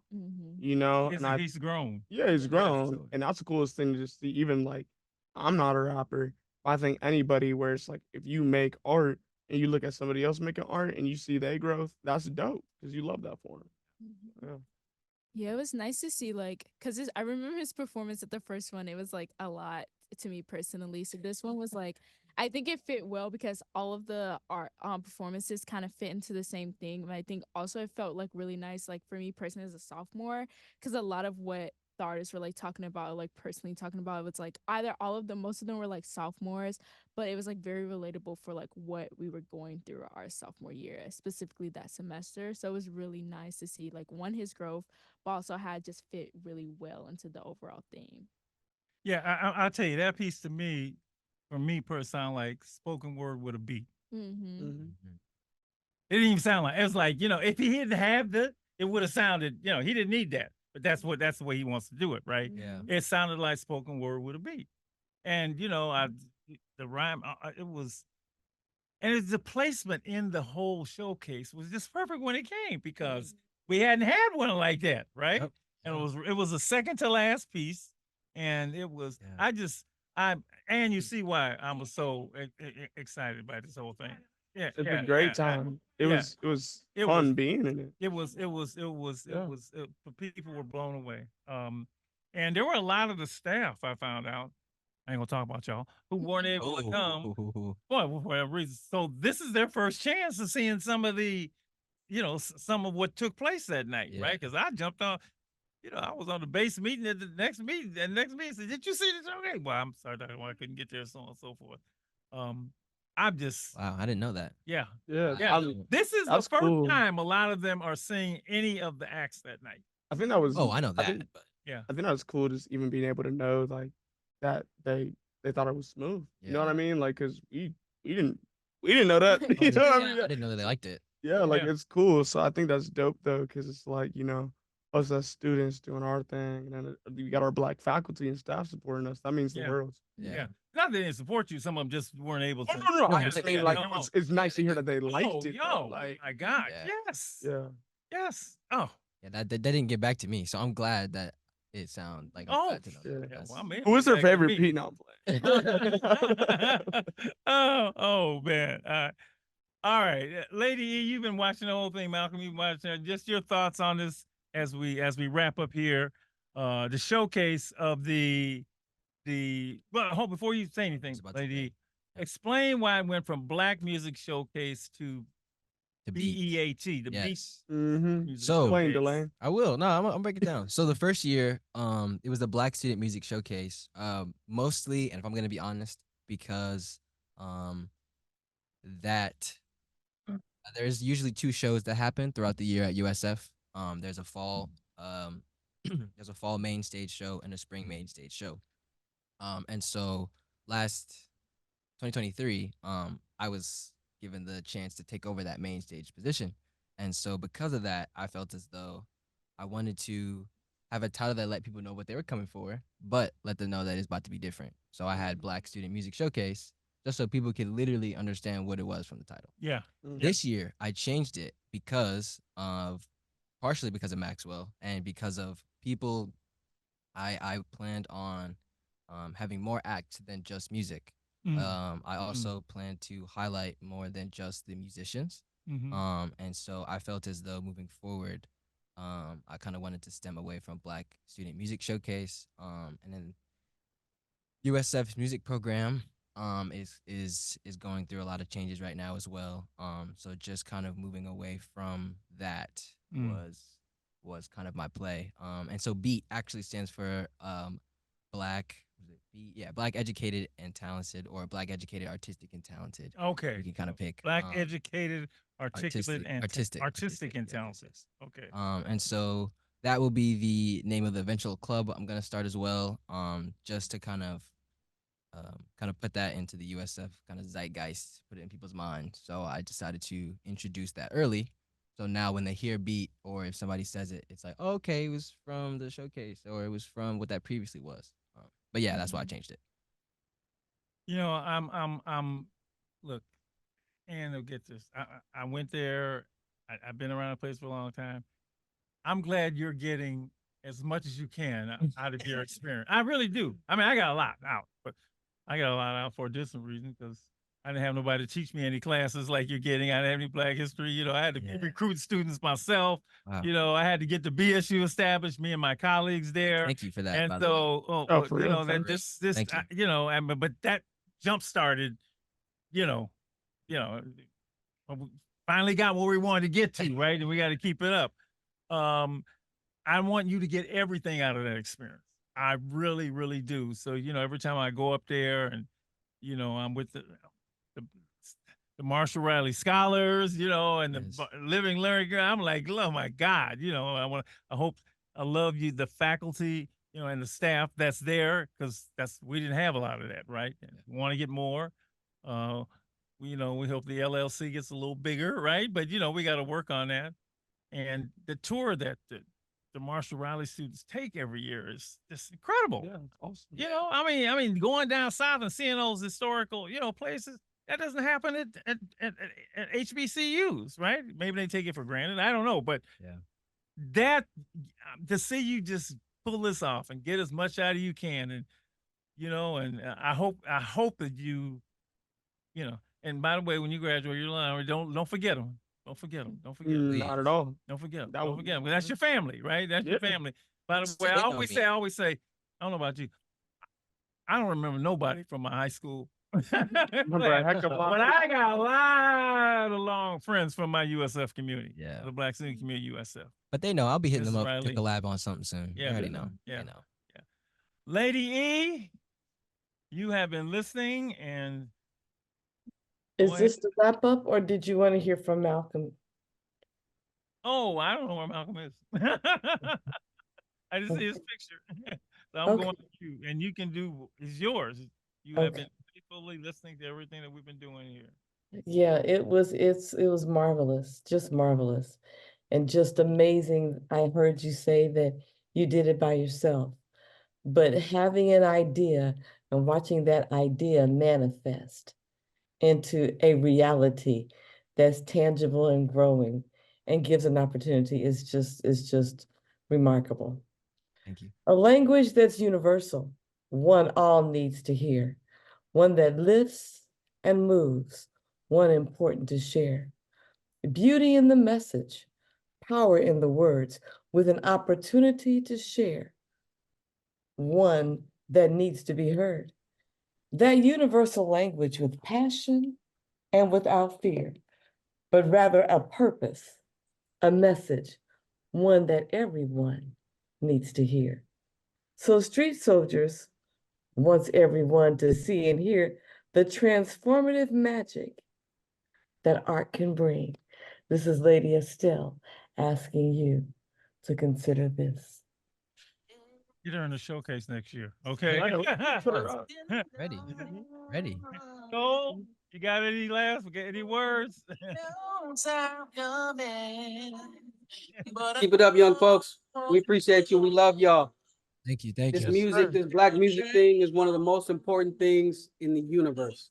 Yes, sir. Our music is misrepresented and twisted, and just like we are. We're just used for money, but our music is so special. And when we have it, we get to treat it the way it's supposed to. We get to make the connections. We get to teach folks about the old stuff, about the new stuff, and just the greatness of African-American music. So I salute the three of you for carrying it on, because it is getting lost. Real music. People who, you know, aren't button pushers. Nothing against that, but you know what I mean? folks who play in harmony together with other people at the same time to make something beautiful that can change the world is getting lost. So thank you for keeping it alive. Thank you. Appreciate it. Thank you for the words. Yes, sir. All right, everybody. Wow. Celebrate Black Music Month. We got a couple days left. Do it all. Thank you for listening tonight. We'll see you next week on Alive and Free Street Soldiers. Good night. Thank all of you for being here. Of course. All right. Thank you for having us.